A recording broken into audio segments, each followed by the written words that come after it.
Hey, what is up guys, and welcome back to Telling Time. I'm back with another watch accessory review for you, and today it's all about two types of straps that I haven't covered here before, the rubber and leather watch straps from Montreux.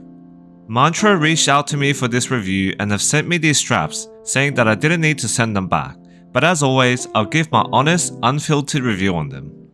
And if you're enjoying my watch content, do drop a like, comment and subscribe, as every bit of engagement helps me out.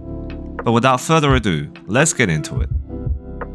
Montreux is a small American brand and strap retailer whose mission is to offer premium quality leather and FKM rubber straps at a reasonable price. So far, they've got two lines of straps, the FKM rubber range and French epsom leather range, and they've sent one of each in for review. But let's first get into a quick unboxing. Taking a look at the box here, at first glance it does certainly seem a bit more premium rather than just coming in bubble wrap or plastic.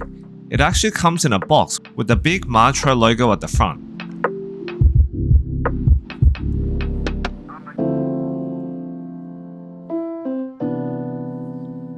Let's open the box.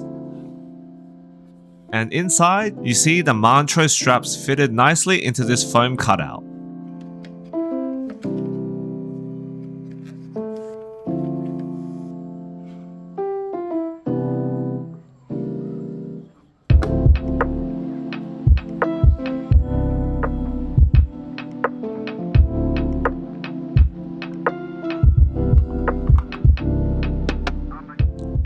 Overall, I'd say the packaging and unboxing experience is elevated from the cheaper strap options that you probably get in some plastic wrap, so that's a good start.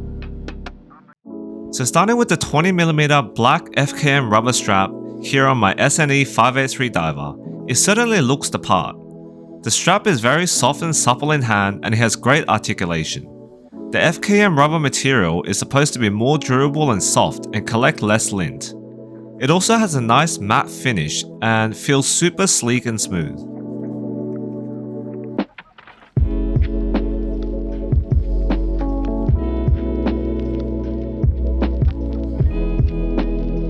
The strap has plenty of adjustment holes and the holes are squared to match the squared pin on the buckle.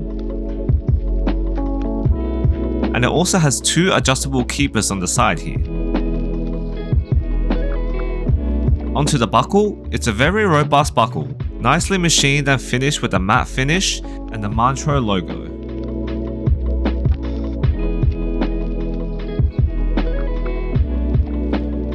It also has quick release spring bars, which is a nice touch, although I do think that these are a bit thin and wobbly. Getting the watch on wrist, the strap feels quite comfortable and wears nicely. The strap is quite thin, and to be honest, I don't know how I feel about it because it does feel slightly flimsy. Although I get that they were trying to go for comfort, I like my rubber straps to be just a bit more robust. As for the sizing, I have a 6.5-inch wrist and I'm at the last or second last hole here, so I would say one downside to the strap is that it probably wouldn't fit someone with a 6-inch wrist or smaller. But overall, the quality of the strap is very nice, and I do think that the price of £34 or $45 is a reasonable price to spend on a good quality strap like this. Moving on to the 20mm epsom leather strap in aqua blue color.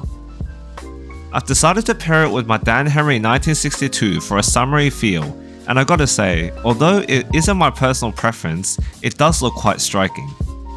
Based on their website, the leather is sourced from tanneries in northeastern France, so the quality seems to be there. Again, the feel and the articulation of the strap is really good. It feels soft and pliable in hand, and it isn't stiff like some of the cheaper quality leather straps that you can get. The stitching and edges on the strap also seem quite robust.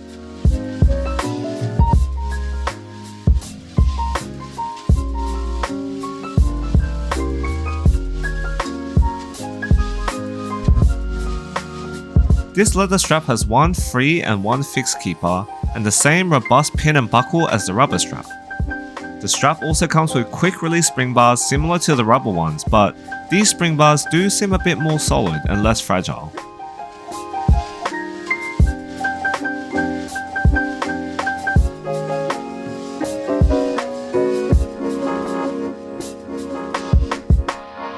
Getting it on wrist, the wearing experience is comfortable due to the softness of the leather, and the grain finish on the leather looks great. The texture in the hand does feel a tad plasticky, I must say, but overall the strap still wears well. Same as the rubber strap, the leather strap is on the thinner side, and again, I personally tend to dislike that, but I think that's more of a personal preference than a critique. And I think it also depends on what watch you're pairing the strap with. As for the sizing, again I'm on the second last hole here, so I don't think that this band would fit someone with a smaller wrist than mine. But for the same price of £34, I do think that this is a reasonable price for the quality of the strap. So there you have it, a quick review of Montreux Straps. Overall, I think they're a good option for a mid-range price strap with elevated quality. The only objective flaws that I could find with them would be the spring bars, which I think has a bit of loose tolerance, the suitability for smaller wrists, and as this was a short impression, I can't really comment on the long-term durability of the straps. But apart from that, the straps themselves are great, and thanks again for Montreux for sending them in for a review. I hope you found some new inspiration for your watch straps, and if you enjoyed this video, don't forget to like, comment and subscribe. And as always, I'll see you again in the next one.